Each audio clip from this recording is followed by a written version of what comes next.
ከምርጫ በፊት ሽግግር ብላችኋል። የምታፍሩት እኛ ነን፣ የምናፍረው እናንተ እናያለን። ምርጫ ይካሄዳል አያካሄድም? ዛሬ 20 ሚሊዮን ሰዎች ምርጫ ተመዝግበዋል። እረፈው በዚህ እነ ፕሮፌሰር እስቄል እና ራሱ ልደቱ ወይም ናምን ከነሱ ውጭ ሰው ከመጣ ይገርመኛል። እንግዲህ ኢሳያስ አፈወርቂን ካላመጡት ወይም ደብረጽዮንን ካላመጡት ማለት ነው።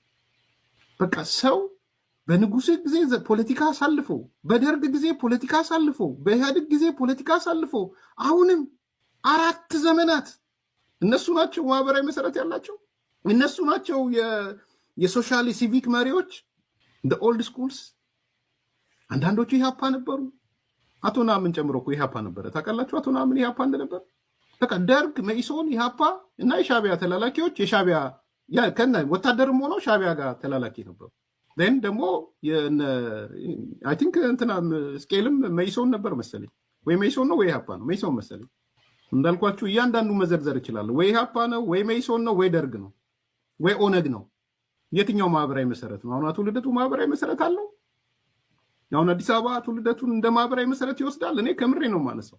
ፕሮፌሰር እስቄል አዲስ አበባ ላይ፣ ምክንያቱም አዲስ አበባ ነው የታሰበው፣ ነውጡ የታሰበው አዲስ አበባ ላይ ነው። ዋይዘው አቶ ገዱ አንዳርጋቸው አዲስ አበባ ላይ ማህበራዊ መሰረት አለው?